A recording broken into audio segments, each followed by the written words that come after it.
नाना लगातार NDTV campaign चला रहा है। जिस तरीके से एमएनएस गुंडागर्दी कर रही है, उस शॉपकीपर को जो मारा गया है, अभी तक उस पर सख्त कार्रवाई की नहीं जा रही है सरकार के द्वारा। कांग्रेस इसे कैसे देखती है? देखो, जो घटना हुई है उस घटना का कांग्रेस पार्टी निषेध करती है। एक दूसरा इशू ऐसा है कि सरकार ने तुरंत एक्शन लेना चाहिए, कड़ी से कड़ी सज़ा देना चाहिए। मुंबई ये शहर मेट्रोपोलियन है, दुनिया भर के लोग मुंबई शहर में रहते हैं।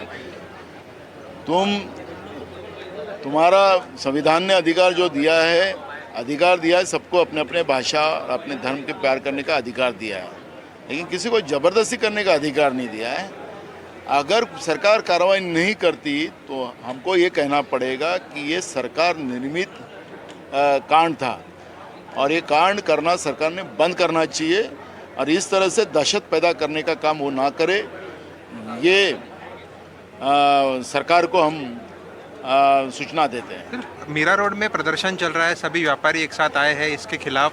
वहीं एक तरफ जो एफआईआर तो रजिस्टर हुई है, लेकिन किसी के ऊपर अरेस्ट नहीं किया, सिर्फ नोटिस दी गई है। और पूना में भी एक जगह पर हंगामा हुआ है, एक सोशल मीडिया पोस्ट को लेकर मनसे कार्यकर्ताओं ने घर में घुसकर उस व्यक्ति को मारा है। मैंने आपको कहा है कि सरकार निर्मित है।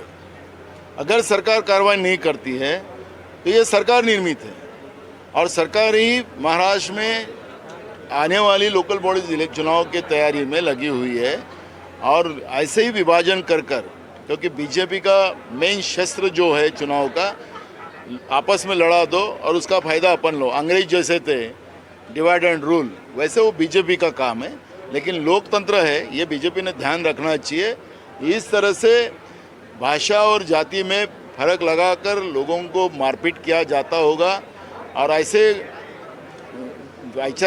विचारधारा के लोगों को अगर सरकार कार्रवाई नहीं करती तो ये सरकार प्रायोजित है, यही हम कहेंगे। योगेश कदम अभी बाइट देते हुए उन्होंने कहा कि इस तरीके का एटीट्यूड कि हम मराठी नहीं बोलेंगे, ये चलने नहीं देंगे महाराष्ट्र में, ऐसे मंत्री कह रहे हैं। ठीक है, अब सरकार प्रायोजित है, सरकार ने इसका जवाब, अभी हम कानून व्यवस्था पे जब चर्चा करेंगे तब सरकार को जवाब देना पड़ेगा। अगर मंत्री ये कहते, गृह मंत्री ये कहते हैं कि जिसको मराठी बोलना ही पड़ेगा, तो बिल्कुल हम उनसे बात करेंगे, सरकार को जवाब पूछेंगे, क्योंकि सरकार ये संवैधानिक आधार पर बनी रहती है। कोई इनके 7/12 लिख के नहीं दिया महाराष्ट्र की जनता ने इनको।